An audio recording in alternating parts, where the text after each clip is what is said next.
Praise the Lord. കർത്താവിൻ്റെ ധന്യ തിരുനാമം വാഴ്ത്തപ്പെടുമാറാകട്ടെ. ഞാൻ ക്രിസ്തുവിൽ സ്നേഹിക്കുന്ന എല്ലാ ദൈവമക്കൾക്കും 6-ാം മാസത്തിൻ്റെ 12-ാമത്തെ പ്രഭാത വന്ദനം കൂടെ അറിയിക്കുന്നു.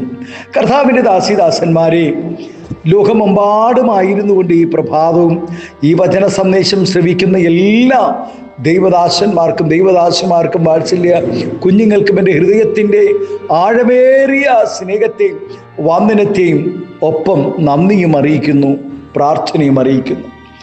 ആമേൻ, സ്തോത്രം. പ്രാർത്ഥനയോടുകൂടെ ഈ പ്രഭാതവും വചന സന്ദേശത്തിലേക്ക് നമുക്ക് പ്രവേശിക്കാം. 145-ാം സങ്കീർത്തനക്കാരൻ പാടുന്നു: വീഴുന്നവരെയൊക്കെയും യഹോവ താങ്ങുന്നു, കുനിഞ്ഞിരിക്കുന്നവരെയൊക്കെയും അവൻ നിവർത്തുന്നു. മറ്റുള്ളവരുടെ മുമ്പിൽ അഭിമാനത്തോടെ തല ഉയർത്തി നടക്കുക എന്നത് ഏതു മനുഷ്യനും ആഗ്രഹിക്കുന്ന കാര്യമാണ്. എന്നാൽ ജീവിതത്തിൽ പ്രതീക്ഷിക്കാതെ നേരിടുന്ന പല പ്രശ്നങ്ങളും പ്രതിസന്ധികളും കൊണ്ട് പലപ്പോഴും പലർക്കും തല ഉയർത്തിപ്പിടിച്ച് നിൽക്കുവാൻ കഴിയാത്ത സാഹചര്യങ്ങൾ ഉണ്ടാകാറുണ്ട്.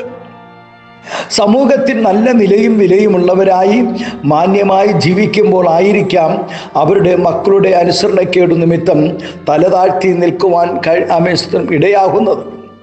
വേറെ ചിലർക്ക് മാറാത്ത രോഗം നിമിത്തം ആണെങ്കിൽ മറ്റു ചിലർക്ക് ബുദ്ധിയും കഴിവുമില്ലാത്തതും വിദ്യാഭ്യാസ പരിമിതികളും നിമിത്തവും ചില സമൂഹങ്ങളിൽ തല ഉയർത്തി നിൽക്കുവാൻ കഴിയാതെ വരുന്നു. എന്നാൽ ഇന്ന് അധികം കണ്ടുവരുന്നത് കടഭാരങ്ങളിൽ തല ഉയർത്തുവാൻ കഴിയാത്ത നിലയിൽ ആമേസ്തത്വം ആയിരിക്കുന്നവരെയാണ്. നാം പ്രതീക്ഷ വെച്ചുകൊണ്ട് പലതും ചെയ്യുമ്പോൾ ബിസിനസ്സുകളിൽ പരാജയപ്പെടുമ്പോൾ വീട് വെക്കുന്നതിൽ ആമേസ്തത്വം ഹാലേലുയ അത് തുടർന്ന് പൂർത്തീകരിക്കാൻ കഴിയാത്ത നിലകളിലേക്കൊക്കെ മാറുമ്പോൾ നട്ടങ്ങളും കട്ടങ്ങളും പ്രതിസന്ധികളും എല്ലാം പ്രതീക്ഷിക്കാത്ത സമയത്ത് കടന്നു വരുമ്പോൾ നാം ആഗ്രഹിച്ചതുപോലെ അത് നടക്കാതെ വരുമ്പോൾ ആ തകർച്ചയിൽ എപ്പോഴും തല ഉയർത്തി നിൽക്കുവാൻ കഴിയാതെ വന്നേക്കാം. വീട്ടുകാരുടെ മുൻപിൽ, സ്നേഹിതരുടെ മുന്നിൽ, സഹോദരങ്ങളുടെ മുന്നിൽ, മാതാപിതാക്കളുടെ മുന്നിൽ, സഭയുടെ മുന്നിൽ, അങ്ങനെ പലതരത്തിൽ നമ്മുടെ തലകൾ താഴുവാൻ സാഹചര്യങ്ങൾ ഉണ്ടായെന്ന് വന്നേക്കാം. വിഷയം എന്തു തന്നെ ആയാലും ദൈവത്തിൻ്റെ മുമ്പിൽ അനുതാപത്തോടും കരച്ചിലോടും കൂടെ വീഴുന്നവരെയൊക്കെയും അവിടുന്ന് താങ്ങുകയും അവരുടെ തല കുനിയുവാൻ ഇടയായ വിഷയങ്ങളിൽ നിന്നും അവരെ വിടുവിക്കുകയും അവരുടെ തല ഉയർത്തുവാൻ ഇടയാക്കുകയും ചെയ്യുന്ന ദൈവത്തെക്കുറിച്ചാണ് ഭക്തനിവിടെ പറഞ്ഞിരിക്കുന്നത്. ആമേൻ, ഹല്ലേലൂയ. സമൂഹത്തിൽ നല്ല നിലയും വിലയും ഉള്ളവനും മാന്യനുമായിരുന്നു യാക്കോബ്. ദൈവം തന്നെ നേരിട്ട് ഇറങ്ങി വന്ന് അവന് ഇസ്രായേൽ എന്ന പേരും പദവിയും കൊടുത്തു, അവനെ മാനിച്ച് അനുഗ്രഹിച്ചു. ഒരിക്കൽ യാക്കോബ് ഷെഖേമിൽ പാർക്കുമ്പോൾ തൻ്റെ മകൾ ദീന ആ ദേശനിവാസികളുമായി ഇടപഴകുകയും ആ ദേശത്തിലെ പ്രഭുവിൻ്റെ മകനുമായി യോഗ്യമല്ലാത്ത ബന്ധത്തിൽ ഏർപ്പെട്ട് വഷളായിത്തീരുകയും ചെയ്തു. അതോർത്ത് അവളുടെ സഹോദരന്മാരായ ശിമയോനും ലേവിയും ആ ദേശനിവാസികളെ കൊന്നുമുടിക്കുകയും കൊള്ളയടിക്കുകയും ചെയ്തു. യാക്കോബിൻ്റെ ഈ 3 മക്കൾ നിമിത്തം അവൻ ആ ദേശത്ത് അപമാനിക്കപ്പെട്ടു. ഒടുവിൽ യാക്കോബ് പറയുന്നു: അവൻ കനാന്യരുടെയും ഫെലിസ്ത്യരുടെയും നടുവിൽ നിങ്ങൾ എന്നെ നാറ്റിച്ചു എന്ന് ആണ് പറയുന്നത്.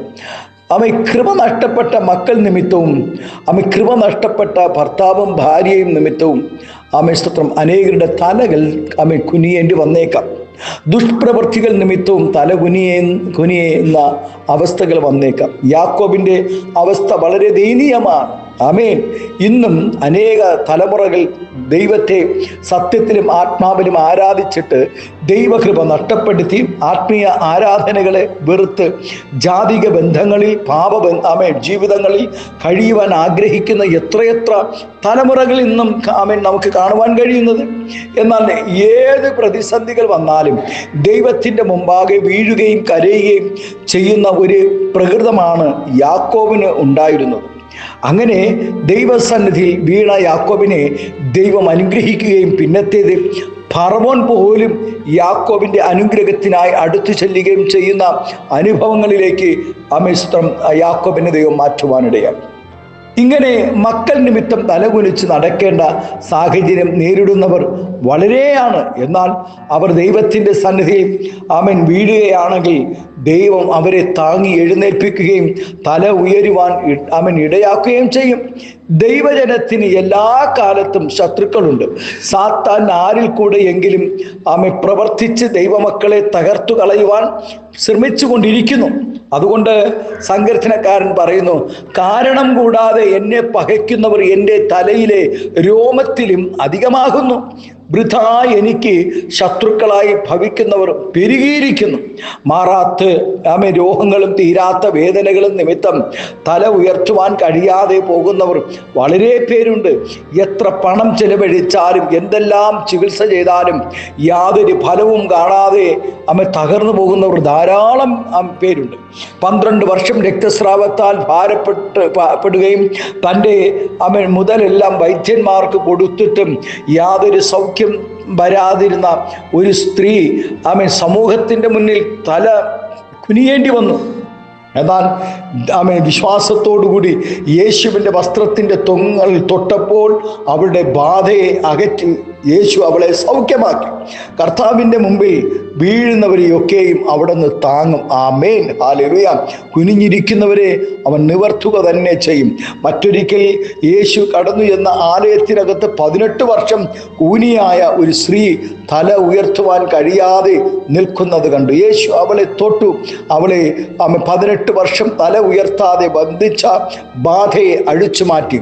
അവൾ ഉടനെ തല ഉയർത്തി നിൽക്കുവാനിടയായി.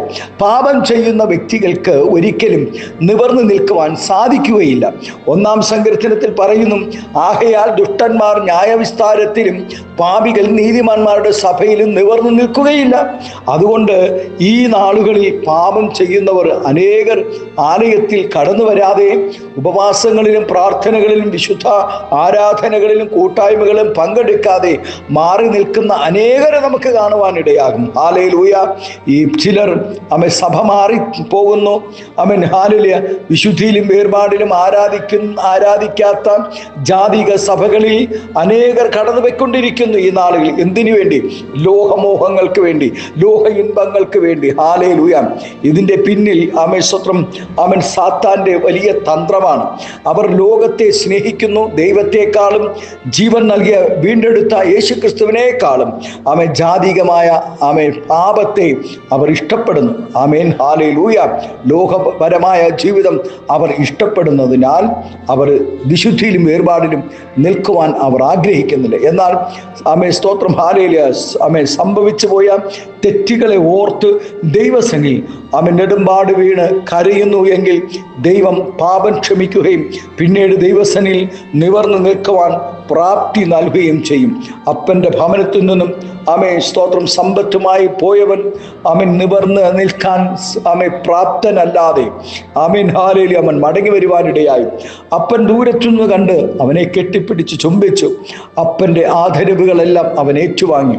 ഒടുവിൽ അവൻ പറയുന്നു, അപ്പാ, ഞാൻ നിന്നോടും സ്വർഗത്തോടും പാപം ചെയ്തു പോയി. അപ്പൻ്റെ മുന്നിൽ തല ഉയർത്തി നിൽക്കാൻ കഴിയാത്ത നിലകളിൽ അവനായിരുന്നുവെങ്കിലും അപ്പൻ അവൻ്റെ തലയെ ഉയർത്തുവാനിടയായി. പുത്തൻ വസ്ത്രം കൊടുത്തു അവനെ ആദരിച്ചു. കാലിൽ ചെരുപ്പ് കൊടുത്ത് അവനെ സ്തോത്രം ബഹുമാനിച്ചു. എല്ലാ നിലകളിലും മകനെന്ന ആദരവ് നൽകുവാനിടയായി. പ്രിയ ദൈവവേദിയിലെ ഇന്ന് പ്രഭാതത്തിൽ നാം ദൈവസന്നിധി നമ്മുടെ കുറവുകളെ ബലഹീനതകളെ ഏറ്റു പറഞ്ഞുകൊണ്ട് സ്തോത്രം, ഹല്ലേലൂയ, ഭർത്താവിന് കീഴ്പ്പെട്ട് ഭാര്യയെ സ്നേഹിച്ച് ദൈവസഭയിൽ നല്ല മാതൃകയുള്ള സാക്ഷ്യമുള്ള, ദേശത്തിൽ സാക്ഷ്യമുള്ള ഒരു അനുഭവം നമ്മുടെ ജീവിതത്തിലുണ്ടെങ്കിൽ നിശ്ചയമായും നമ്മുടെ തല താഴുവാൻ ദൈവം അനുവദിക്കത്തില്ല.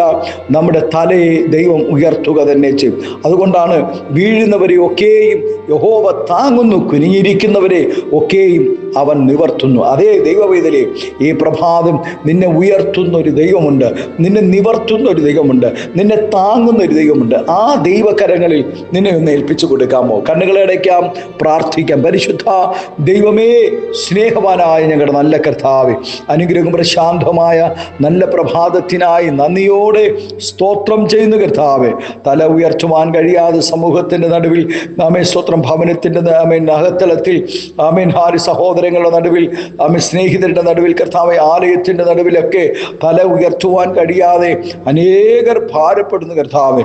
ഈ ദിവസങ്ങൾ അവരുടെ തലകളെ ഉയർത്തുവാൻ തക്കവണ്ണം ദൈവസന്നിധിയിൽ വീഴുവാൻ കർത്താവ് അവരെ എല്ലാവരും ഒരുക്കണമേ. ആമേൻ. ഏറ്റുപറഞ്ഞുകൊണ്ട് പാപങ്ങളെ കുറവുകളെ ഏറ്റുപറഞ്ഞുകൊണ്ട് ദൈവസന്നിധിയിൽ വീണ് കരയുവാൻ യാക്കോബിനെ പോലെ ദൈവമേ സഹായിക്കണമെന്ന് പ്രാർത്ഥിക്കുന്നു. ഈ ശബ്ദം എല്ലാവരെയും കർത്താവേ സ്തോത്രം ഇന്ന് പകൽക്കാലം ദൈവസന്നിധിയിൽ ആമേൻ ഒരിക്കൽ കൂടെ ആമേൻ അടുപ്പിക്കുവാൻ തക്കവണ്ണം കൃപ നൽകണമെന്ന് പ്രാർത്ഥിക്കുന്നു. പിതാവിൻ്റെയും പുത്രൻ്റെയും പരിശുദ്ധാത്മാവിൻ്റെ നാമത്തിൽ എല്ലാ ദൈവക്കുഞ്ഞുങ്ങളെയും അനുഗ്രഹിച്ച് പ്രാർത്ഥിക്കുന്നു. ആത്മീയമായ ഭൗതികമായ എല്ലാ നന്മകളും അനുഗ്രഹങ്ങളും പകരണം. സ്വർഗം അത്ഭുതം ചെയ്യും, മഹത്വമെടുക്കും.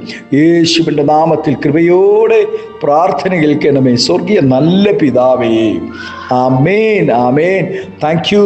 God bless you. ദൈവം എല്ലാവരെയും ഈ പ്രഭാതം ധാരാളമായി അനുഗ്രഹിക്കട്ടെ. Thank U.